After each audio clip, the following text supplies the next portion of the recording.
Paz do Senhor, prezados irmãos, estamos retornando ao nosso estudo do segundo curso teológico, Congregação de Santa Paula, setor 4, em Ponta Grossa, o nosso pastor setorial, o pastor João Pinheiro, que tem nos dado todo o apoio para podermos realizar esta atividade, este curso, e que ele possa ser bênção para a vida dos irmãos.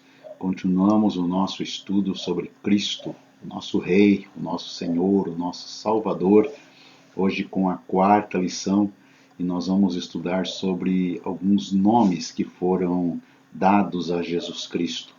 Então, o próprio nome Jesus, né, é um nome próprio dele, significa Deus é Salvador. Mateus capítulo 1, versículo 21. De certa forma, é um sinônimo de Emanuel, o Deus Salvador que está conosco, e que é um cumprimento de Isaías capítulo 7, versículo 14, e também o capítulo 43 e versículo 11 de Isaías.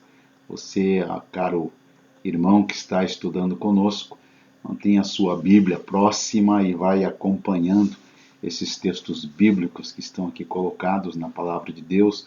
Dessa forma você vai recebendo estas bênçãos do Senhor e vai gravando no seu coração a gloriosa palavra de Deus.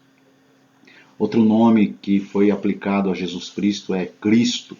Cristo é uma palavra grega referente à hebraica, Messias, e o significado é ungido.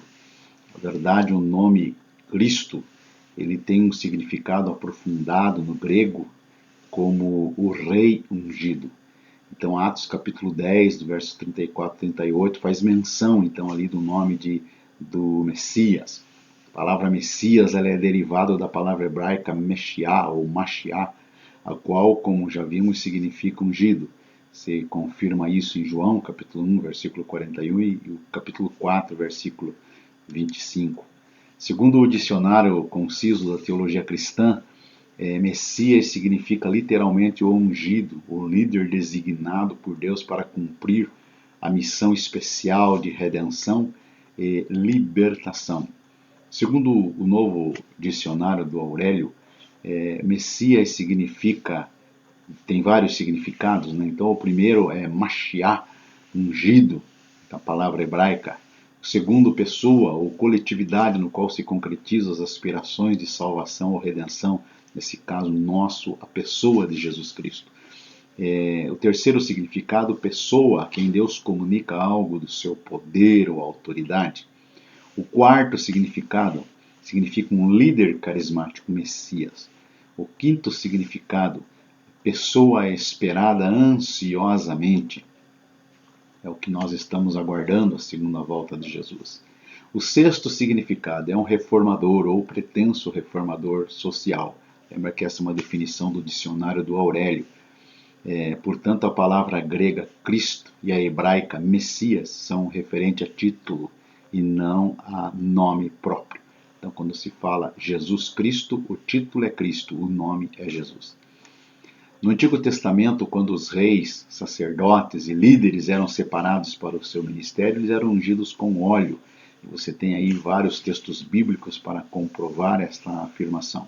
Já no Novo Testamento, a separação de obreiros, por exemplo, é feito com a imposição de mãos. Mudou um pouco, né? E a unção com óleo ela é feita para os enfermos.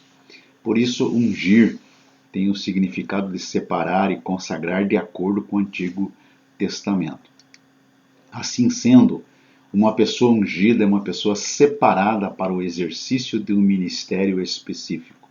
É o caso de Jesus Cristo, que nós vamos estudar mais adiante, né? Exerce um tríplice ministério, profeta, sacerdote e rei. A unção também simboliza a influência do Espírito Santo.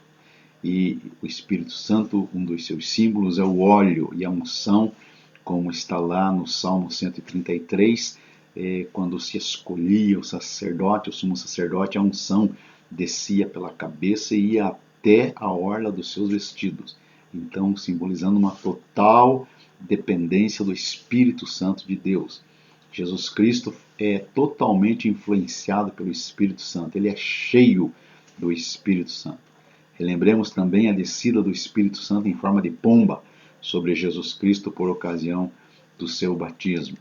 Portanto, tanto a palavra grega Cristo ungido quanto a hebraica Messias ungido se encaixam perfeitamente na pessoa de Jesus Cristo, o ungido de Deus, conforme lá o Salmo 45 e Hebreus capítulo 1 e os versículos 8 e 9.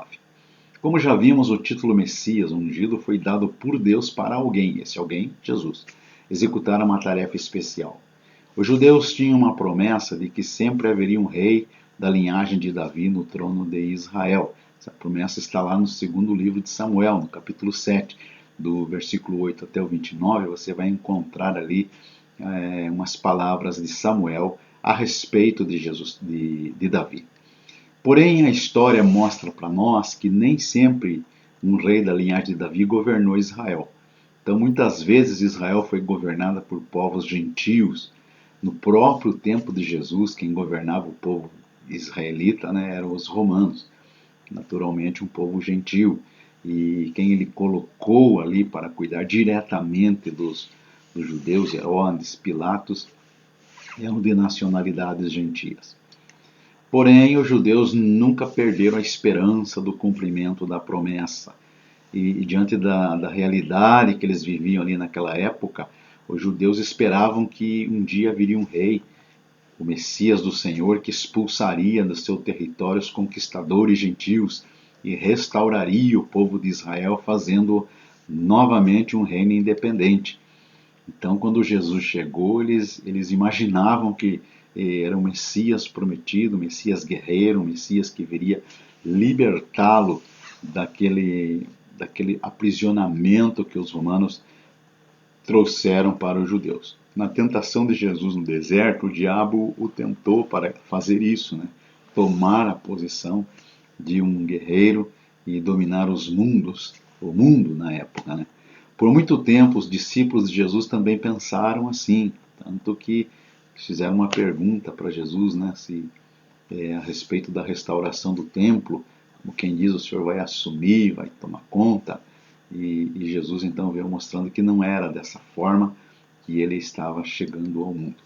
Porém, conforme o próprio Jesus disse, o seu reino não é deste mundo, tá aí os versículos bíblicos para você comprovar. Se o reino de Jesus fosse apenas deste mundo, aí como poderia dar salvação eterna à humanidade? Outros nomes e títulos dados a Jesus. Filho do homem.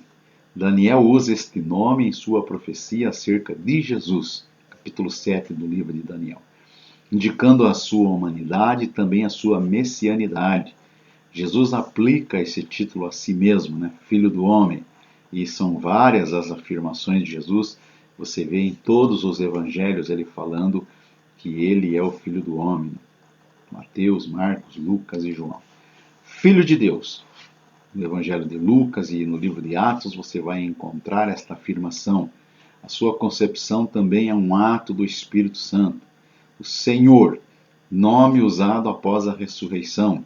Salvador, porque ele salvará o seu povo dos seus pecados. São nomes dados a Jesus Cristo. Redentor, aí os textos bíblicos. Bom pastor, o bom pastor dá a vida pelas ovelhas. Verbo, palavra, Logos, João capítulo 1, versículo 1. Emanuel, Deus conosco, está aí os textos bíblicos do Velho e do Novo Testamento comprovando. Rei dos reis e Senhor dos senhores, glórias a Deus. Está aí os textos, irmãos, mostrando quem é o Rei dos reis e quem é o Senhor dos senhores. Em Isaías capítulo 9, versículo 6, nós encontramos ali 5 títulos de Jesus. Alguns historiadores colocam 4 títulos, eles colocam maravilhoso e conselheiro como um título só, mas outros colocam separado. Então ali fala que Jesus é maravilhoso, conselheiro, Deus forte, Pai da eternidade e príncipe da paz. Títulos e nomes que são dados a Jesus Cristo, nosso Salvador. Deus abençoe você, meu irmão, que estes estudos possam estar trazendo um bom proveito para a sua vida espiritual. Segue em frente, não desanime, não desista. O nome de Jesus está sendo glorificado e você está sendo abençoado. Que a paz do Senhor, Deus, esteja no seu coração, na sua vida, e você seja vitorioso sempre e sempre, em nome de Jesus.